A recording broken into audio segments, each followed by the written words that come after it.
thầy là khoa lấy đủ bác sĩ là mình ốm lút tục đấy in chúng thế lại hàng chiêu thế cái cha kia luôn kia hay bà lệ phết tổ hay cái quán khẩu thế bôi kia nhìn ốm lút tục mấy in xiêm đây em lút tục khi office thế bôi ít cái lệ phết đòn in xiêm thế lại mấy in xiêm bằng mấy đây em lút tục mấy in hạt thang không lút tục mấy ít phần đủ bôi thì giả là ăn rục lệ tây chỗ ha mình tiền giặc lút tục mấy năng lại nha in chung khu đấy in cái tua bác sĩ lâuอย่างเร่งchoก็ไปตัวเราเร่cái chú hạt thang không em ấy năng lại ép úp mấy buồn là bà in là do in chung khu rình cái sắc bác sĩ lâu hạt thang em mấy phần đủ bôi ăn rục phật lệ tây chỗ ha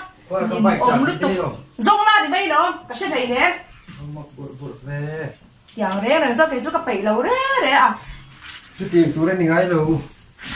đi cản tôi lại chạy nóng tên trả đi chú đâu đỡ mình thôi nữa cái con nè cái con anh đi tắc chú cái chuột em bằng trả bị bôi đường tắc in chạy nóng bắt chuột ở đây là cái lâu đã đón ra cái chuột khó bằng của mình là xịt chú hụt hụt ôm lẹ mấy vượt để đón xịt mà như mu tủ tên không phải xa lệ đó lẹ này ngoài bộ cái ngoài xia cái thứ này thì thà rằng gì đấy nó người chia tổ bộ xin dâu đấy rồi một chuyện từ lúc đấy không hề mang đi đấy gần khôi sản lệ chứ tí nữa mới mình thầm được tí nữa mà cả sới thiên nhiều nè mấy mặt sẽ tí một chung cổ mình tin đi mà cả sới thiên hoặc lâu nay mi dục chắc các thằng cổ mình chủ không mặc ôm gì mặc tất cái gì gần khôi sẽ được hay tí này mami passport cái bộ xiêmข้างในนี่เรามีค่ะ cái này sao đừng lâu mi này này là xiêm tí cái tung na mặc tra thế mặc cái này mặc xiêm này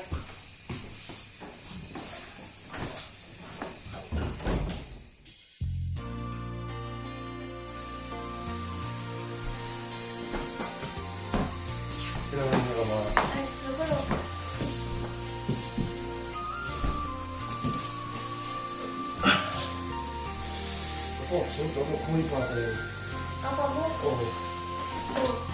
thì một lên mà cả mình lên về lẽ có mặc ép bút về ép bút bên mình passport sai cái cần thiếu vô nữa nên thật đầu tiên thiếu nữa đây có cổ thế thì chỉ bảo không hề chú ý có xin đâu chẳng vào đi xem em có xem là con là lâu mà đã suy cả cho nó này rất chủ 친구 중에 가다가 투중이는 뭐야 투중 가다 들어 난 커피 이날 이렇게 안해 너 원래 왜คนมาดูได้เป็นนั่นแม่ 야 현숙이 따라서 뭐 còn thấy cái này phải thấy nó này xì lên là cả về thâu cái này là anh ta yêu mình đâu bị thấu để nó lắm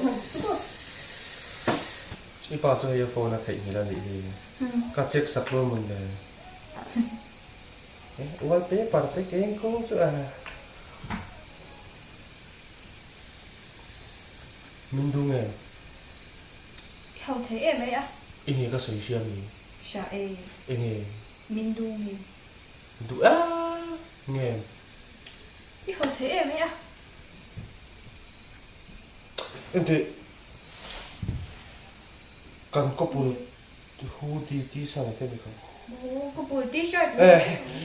cái tiếng chi không ôi đồng lý đi mình thì sao cái này hay ống rong cái gì à cái gì sao này hay in ở này cái xí trong khí nó sẽ im mà gì hay là giá ngay cả này gì nạp tụ phải chú lạc mà cái tụ thằng cái tết chiến hòn man lướt tụ cá lú là dầu man dễ sao mà mình làm sao mình làm man hay rồi ý cái gì phải mình tàn gì cái tụ cái là xong rồi, má đâu cái là xong chưa nha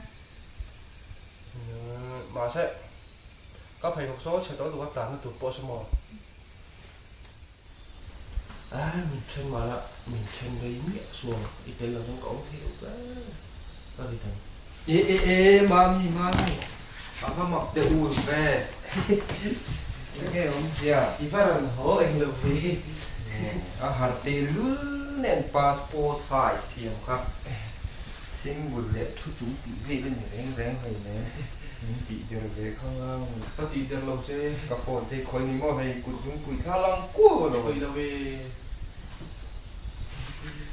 cái đầu tung chè xìm xìm tợ có vật rồi khác tha đây có phi mì luôn là tốt chỗ để ông cả má được là số một rồi nhà đi nhưng quý các cái miệng đúng không ít là mấy độ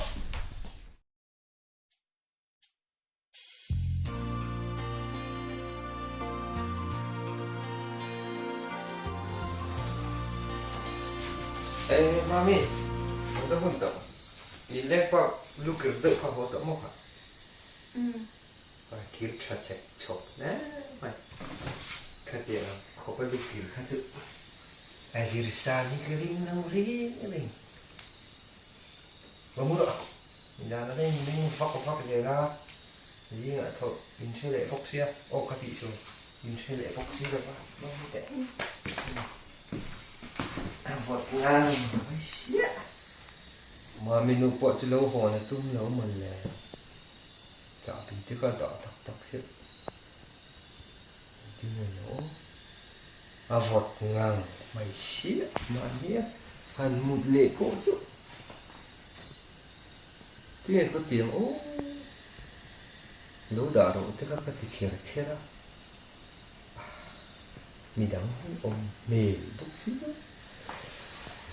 trẻ nó bật xuống mà thế cho nên là đắng cân một để các thứ như vậy bốc xí đó mù về đón phút mấy tên cô này xe lung thơ vắng thì coi ini ni để tao rồi exam là bây giờ các bạn xong đó là mà để vào mình học xong rồi thì ông muốn châu đó xuống ở đi châu đồ đi không phụ đi về exam là bây giờ xong mà vô hôn liệu ở nó không lâu cái kịp bộ mua đó cái là tăng với đâu mình này lâu ghê mấy gì gọi các tài trò cả đâu được khai thì thu rồi sách thu đấy ô là khăn đầu hoa cần gì không ghế của này cho khoan chứ các bạn đơn một nghĩ đủ đấy ô là không phạt thế đâu ô mà mấy chú anh rút tיר về mấy chú này xí van buổi lạc tắc em ô thì làm gì thiên rất tiệm mỏng xí là vậy anh hù lợt làn bốc xí khua là vót bốc buổi lạc lẽ ô mà mấy chú tôi năng hù lợt thiên ô trắng thị tổ tè mấy xí là vậy một phút tiếng có nghe ngày tuổi lâu lâu tôi được ngày tuổi này một đôi tiếng